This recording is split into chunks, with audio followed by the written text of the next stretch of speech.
কেমন হতো যদি জুলাই পরবর্তী বাংলাদেশটা হতো চাঁদাবাজি মুক্ত একটি দেশ, আর সেই চাঁদাবাজি মুক্ত নতুন বাংলাদেশ গড়তে আমরা প্রত্যেকেই হতাম পাহারাদার। এখন থেকে অন্যায়ের বিরুদ্ধে প্রতিবাদ হবে সহজ, নিরাপদ আর কার্যকর। এবার সেটা সম্ভব করবে ডিজিটাল পাহারাদার অ্যাপ। আসুন দেখে আসি অ্যাপটি কিভাবে কাজ করবে।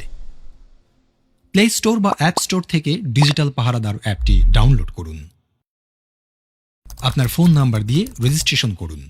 6 সংখ্যার গোপন পিনটি সেট করুন। কোন ধরনের অভিযোগ দিতে চান তা সিলেক্ট করুন।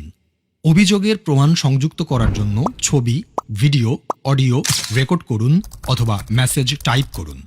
অভিযোগটি পূর্বে রেকর্ড করা থাকলে ছবি, ভিডিও, অডিও আপলোড করুন।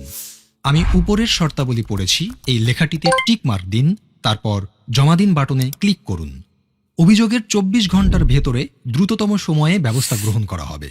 আপনার অভিযোগটির অগ্রগতি অ্যাপটির মাধ্যমে ট্র্যাক করতে পারবেন। অভিযোগটির সর্বশেষ তথ্য আপনাকে SMS এর মাধ্যমে জানানো হবে। চাঁদাবাজি এর পাশাপাশি দুর্নীতি, ঘুষ, মাদক, সন্ত্রাস, বুলিং বা ইফটিজিং ও অপহরণ সংক্রান্ত অভিযোগ দিতেও অ্যাপটি ব্যবহার করতে পারবেন। অভিযোগকারীর নিরাপত্তা নিশ্চিত করার জন্য পরিচয় গোপন রাখা হবে। নিরাপদ বাংলাদেশ গড়ার লক্ষ্যে আমরা প্রত্যেকে এক একজন দায়িত্বশীল পাহারাদার।